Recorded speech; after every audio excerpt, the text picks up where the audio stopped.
जय श्री श्याम। आज हम डिस्कस करते हैं बीएससी फर्स्ट ईयर फिजिक्स के यूनिट 3 के लेक्चर नंबर 19 के बारे में और साथ ही डिस्कस करते हैं BSc BEd second year physics के यूनिट 3 के लेक्चर नंबर 19 के बारे में। आज अपना टॉपिक रहेगा एलसीआर युक्त समांतर क्रम प्रत्यावर्ती धारा परिपथ। देखिएगा पीछे वाले लेक्चर के अंदर यही टॉपिक चल रहा था भी एलसीआर युक्त समांतर क्रम प्रत्यावर्ती धारा परिपथ। कहने का मतलब भी जो प्रेरक तो संधारित्र और जो आपका प्रतिरोध है वो तीनों कंपोनेंट क्या है भी समांतर क्रम में जुड़े हुए थे और उसके अंदर प्रत्यावर्ती धारा प्रवाहित की जाती थी। तब उस कंडीशन के अंदर अपने को धारा तथा वोल्टता के मध्य कलांतर को फाइंड करना था। इसके लिए हम अपने जो धारा मानी थी परिपथ के अंदर जो प्रवाहित होने वाली वो धारा क्या थी भी आपकी इक्वल टू, यहां पे नोट कर देता हूं, इक्वल टू E0 e की पावर j ओमेगा टी। ये चीज हमने माननी थी इक्वल टू E0 e की पावर j ओमेगा टी किसी समांतर क्रम परिपथ में प्रत्यावर्ती वोल्टता की वैल्यू को ये हमने फाइंड किया था। अब परिपथ में कुल धारा क्या थी वो यहां तक अपने क्या है इस लेक्चर के अंदर यहां तक पहुंच चुके थे। बाकी सारी कंसेप्टों के बारे में हम डिस्कस कर चुके थे। तो यहां से अपना टॉपिक स्टार्ट करते हैं। पहले इस डेरिवेशन को सोल्व कर लेते हैं। कुछ क्या है भी धारा की वैल्यू को कुछ क्या है भी सीमा तक क्या है भी सोल्व कर लेते हैं। तो वो क्या प्राप्त होगी देखिएगा, I इक्वल टू e की power E0 e j omega T common ले लो, क्या आ जाएगा भी आपका 1 plus r plus j omega l plus j omega c और ये आ जाएगा भी आपका E0 e की power j omega t। Clear आपका। अब थोड़ा और सोल्व कर लो भी I equal to r minus j omega l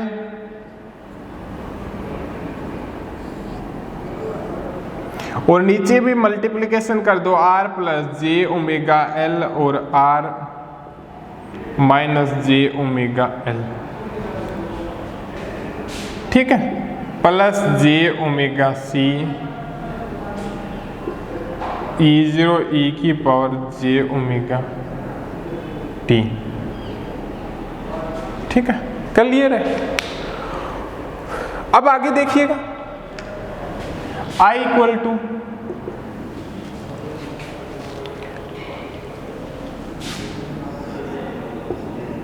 r minus j omega l, ठीक है। इसको सोल्व कर लीजिएगा, क्या चीज प्राप्त होगी r plus J omega l, r minus j omega l, दोनों का मल्टीप्लिकेशन करेंगे हमारे सामने क्या भी ये चीज प्राप्त होगी।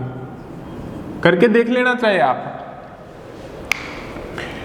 a प्लस बी और a माइनस क्या होता है b, a square plus b square होता है, a plus b minus b square minus b square होता है। और वहां से क्या है बी इसका सोल्व कर लेंगे, जो मल्टीप्लिकेशन करेंगे आपके सामने क्या है भी यही फैक्टर प्राप्त होगा, प्लस जे ओमेगा सी और ये आपका E0 e की पावर j ओमेगा t को आपने एक बार मान लिया क्या भी आपका e के इक्वल है। ठीक है, आगे कंपोनेंट को अलग अलग कर दो आप, r plus r square plus omega square l square minus j omega l r square plus omega square l square plus j omega c और ये e। ठीक है, क्लियर है आपका यहां तक। अब देखिएगा भी कुछ और सोल्व हो रहा है तो और सोल्व कर लो। I equal to r real part को एक साइड कर लो, इमेजिनरी पार्ट को क्या है भी एक साइड कर लो। तो ये क्या आ जाएगा भी आपका r equal r square plus omega square l square plus j omega C minus omega L R square plus omega square L square, ये चीज प्राप्त होगी। और इनटू में क्या है भी आपका ई हो गया। ये आपका रियल पार्ट है और ये आपका क्या है भी आपका इमेजिनरी पार्ट है। ठीक, थोड़ा सा और सोल्व करो तो आप इस फैक्टर को और सोल्व भी कर सकते हो। वो किस प्रकार से देखिएगा भी आपको बताते हैं।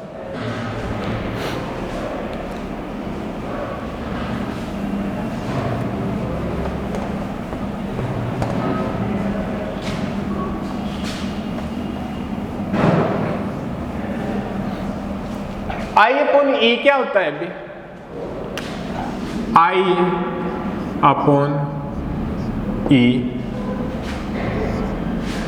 Are upon R square plus omega square L square plus J omega C minus omega L R square plus omega square L square, ये हो गया। ठीक है,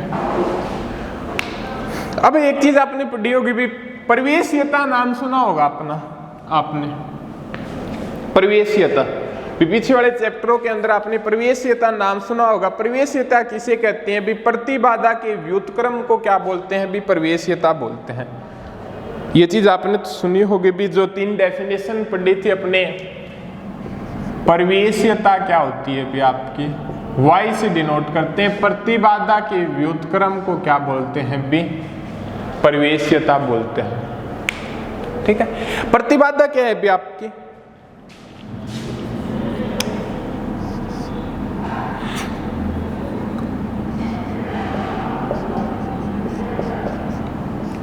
ये चीज पढ़ी होगी, Z equal to E upon I। ठीक है, तो यहां पे रख दो E अपॉन I, तो ये क्या हो जाएगा भी आपका? I अपॉन E हो जाए। मीन्स क्या होगी भी, जो ये कंपोनेंट प्राप्त हुआ है I अपॉन E, वो क्या है भी? LCR युक्त समांतर क्रम प्रत्यावर्ती धारा परिपथ की प्रवेश्यता प्राप्त हुई है। क्या प्राप्त हुई है भी? LCR युक्त समांतर क्रम प्रत्यावर्ती धारा परिपथ की क्या प्राप्त हुई है भी? प्रवेश्यता प्राप्त हुई है। क्लियर आपका यहां तक? अब आगे देखिएगा। अब जो इस प्रवेश्यता का जो कंपोनेंट है, प्रवेश्यता का जो कंपोनेंट है, एक तो रियल पार्ट है और एक आपका क्या है भी? इमेजिनरी पार्ट है। एक तो रियल पार्ट है,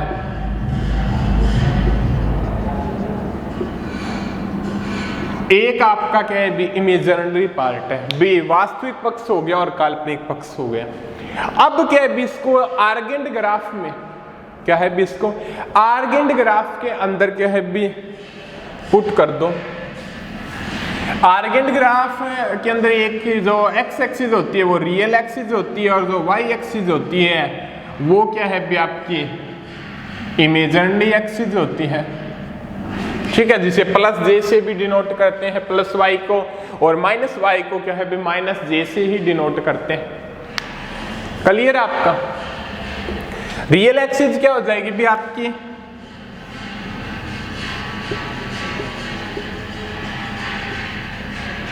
ये हो जाएगी। इमेजिनरी एक्सिस क्या हो जाएगी भी आपकी?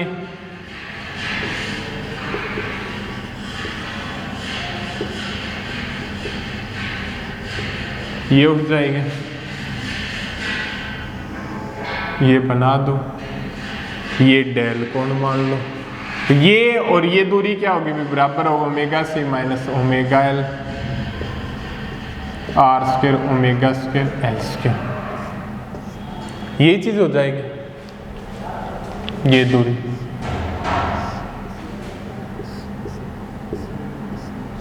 Omega C minus omega L upon R square plus omega square L square, यही चीज आपके सामने प्राप्त होगी। अब जो इसका कर्ण निकालेंगे,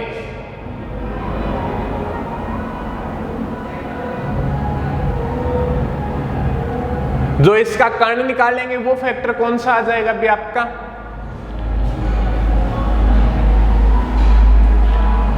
एक मिनट डीजे जा रहा है,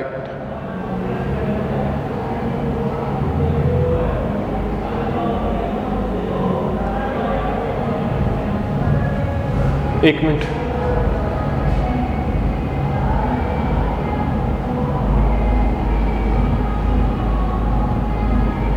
चलो चलो गया। तो देखिएगा यहां से क्या है भी इसकी जो एक्सिस प्राप्त होगी ये क्या होगी भी कर्ण स्क्वायर क्या होता है भी आपका आधार स्क्वायर प्लस लंब की स्क्वायर होती है। तो कर्ण क्या आ जाएगा रूट आधार स्क्वायर प्लस लंब की स्क्वायर आ जाएगी। और इसका जो आप थोड़ा शॉर्टकट में लिख रहे हैं, इसका जो आप मैग्नीट्यूड लोगे a प्लस आयोटा बी या a प्लस जे बी का मैग्नीट्यूड क्या होगा root a square plus b square हो जाएगा।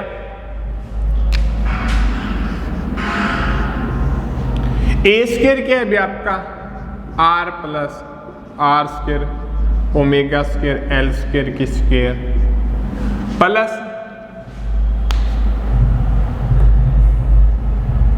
बी स्क्वायर क्या है भी आपका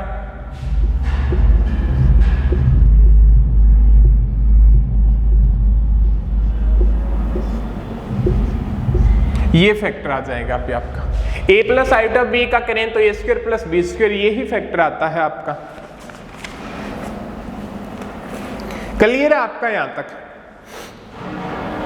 ठीक है। और यहां पे जो कंपोनेंट करेंगे आधार स्क्वायर प्लस लंब की स्क्वायर है यही होगा आधार स्क्वायर प्लस लंब की स्क्वायर का इसका रूट है y के प्रवेश्यता के मैग्नीट्यूड के ही बराबर होगा। बट यहाँ पे जगह थोड़ी होने के कारण टोटल वैल्यू को यहाँ पे नहीं लिख पा रहे हैं, ठीक है।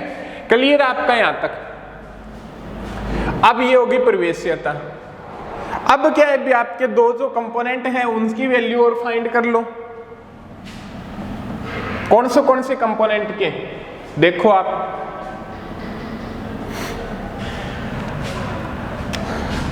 लाल बटे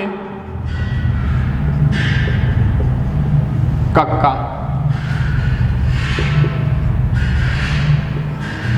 साइन डेल लंब क्या है भी आपका omega C M minus omega L. कर्ण क्या है भी आपका ये चीज आपका कर्ण ही है। आप इस कंपोनेंट से लिख सकते हो कोस डेल क्या है भी आपका आधार क्या है भी आपका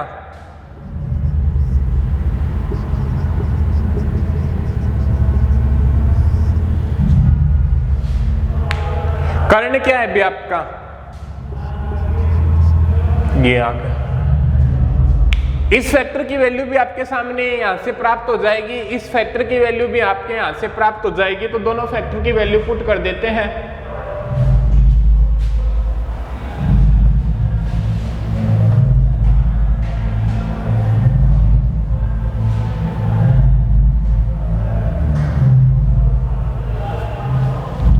तो वो देखिएगा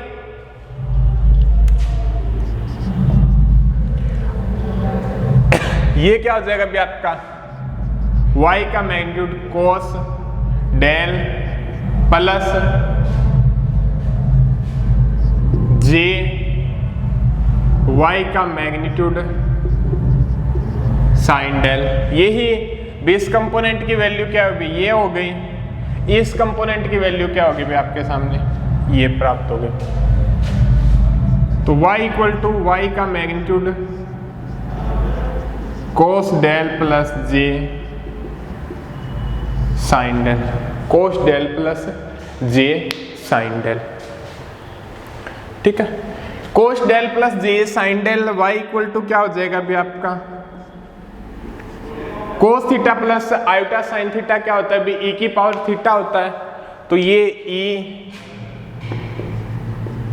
जे डेल, ये आपके सामने क्या होगा भी फैक्टर निकल के आ जाएगा।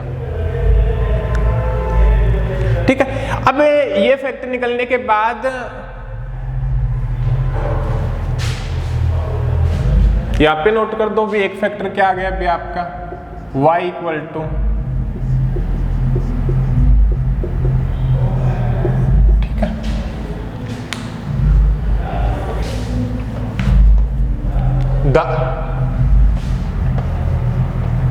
अब क्या है भी tan डेल की वैल्यू क्या होगी,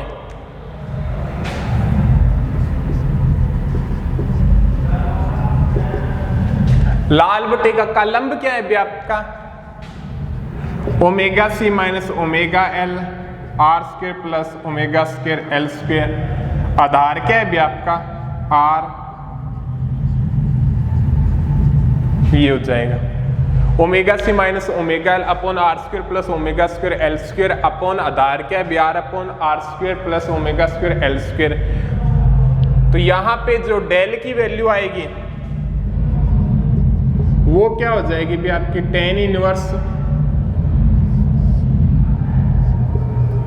omega C omega L R square plus omega square L square R upon R square plus omega square L square. ठीक है, ये आपके डेल कोण की वैल्यू फाइंड होगी। ठीक है, क्लियर आपका यहां तक। अब देखिएगा उससे आगे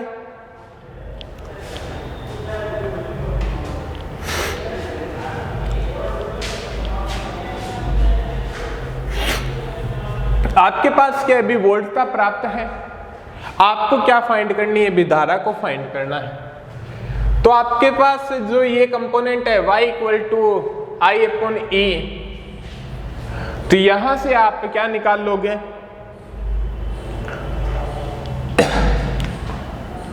ये देखिएगा y इक्वल टू क्या है आपका आई अपॉन ई है, e इक्वल टू क्या हो जाएगा भी आपका y e हो जाएगा, ये तो होता ही है। और I इक्वल टू वाई क्या है भी आपका ये है, E आपका क्या है बे E0 e की पावर j ओमेगा t है। तो I इक्वल टू क्या हो जाएगा भी आपका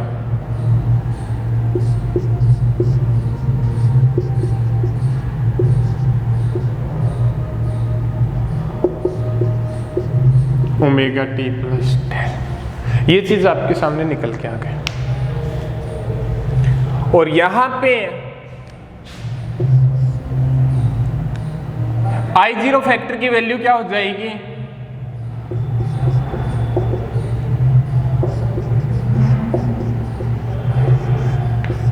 ये क्या हो जाएगा अभी एलसीआर परिपथ में धारा का आयाम। ठीक है, तो वो क्या हो जाएगा अभी I equal to I0 e की power j omega t plus del. ठीक है, I equal to I0 e की power j omega t plus del. ठीक है, तो यहां पे हम बोल सकते हैं दोनों इक्वेशनों की तुलना करें,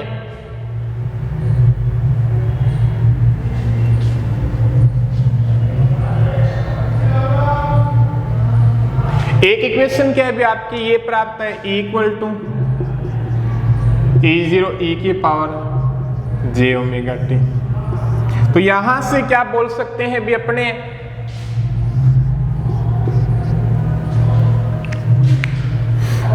कि एलसीआर समांतर क्रम परिपथ में, एलसीआर समांतर क्रम प्रत्यावर्ती धारा परिपथ में वोल्टता की धारा की कला वोल्टता की कला से डेल कोण आगे होती है। क्या लिख सकते हैं भी एलसीआर समांतर क्रम प्रत्यावर्ती धारा परिपथ में वोल्टता E की कला धारा की कला वोल्टता E की कला धारा आई की कला से, सॉरी, एलसीआर समांतर क्रम प्रत्यावर्ती धारा परिपथ में वोल्टता ई की कला धारा की कला से डेल कोण पीछे होती है, डेल कोण पीछे होती है। या लिख सकते हैं भी धारा की कला वोल्टता की कला से डेल कोण आगे होती है। और यहाँ पे जो डेल का मान होगा वो क्या होगा भी आपके इस फैक्टर का मान होगा। ठीक है, क्लियर है। और यहाँ पे जो आपका जो एलसीआर समांतर क्रम प्रत्यावर्ती धारा परिपथ में जो धारा का आयाम होगा वो क्या होगा अभी ये होगा। यहाँ पे इस फैक्टर को भी क्या है भी अपने निकाल सकते हैं। ठीक है, यहाँ पे क्या है भी y का जो मैग्नीट्यूड है उसकी वैल्यू पुट कर दो, E0 की वैल्यू पुट कर दो, ये क्या हो जाएगा भी आपका धारा का आयाम क्या है भी आपके सामने निकल के आ जाएगा। तो आज इस लेक्चर के अंदर हमने क्या है भी एलसीआर समांतर क्रम भी, एक तो पीछे वाला लेक्चर हो गया और एक ये लेक्चर हो गया, इसके अंदर अपने एलसीआर युक्त समांतर क्रम प्रत्यावर्ती धारा परिपथ के बारे में डिस्कस किया। और यहाँ पे एलसीआर कंपोनेंट क्या है समांतर क्रम के अंदर लगे हुए हैं, उसको क्या है प्रत्यावर्ती धारा प्रवाहित की जाती है और जिसके कारण क्या है अपने धारा और वोल्टता की कला के मध्य जो डेल डिफरेंस प्राप्त होता है, ये डेल डिफरेंस की वैल्यू क्या है हमने ये पुट कर दी। अब क्या होगा भी इसके कला आरेख के बारे में और इसके अनुनाद के बारे में और इसके अर्ध शक्ति बिंदु के बारे में, जो जिस प्रकार से अपने एलसीआर श्रेणी क्रम प्रत्यावर्ती धारा परिपथ के अंदर जो टॉपिक थे उसी प्रकार इसी के अंदर टॉपिक है, उन टॉपिकों के बारे में क्या है वे अगले लेक्चर के अंदर डिस्कस करेंगे। ठीक है, वैसे थ्योरेटिकल पार्ट है डीजे वगैरह की या साउंड वगैरह की प्रॉब्लम के कारण क्या भी आपको स्पष्ट रूप से आवाज नहीं आ पाएगी, तो इसके लिए आप थोड़ा सा क्या है ना इसको अच्छे से रिवाइज कर लें। आगे डिस्कस करते हैं अगले लेक्चर में।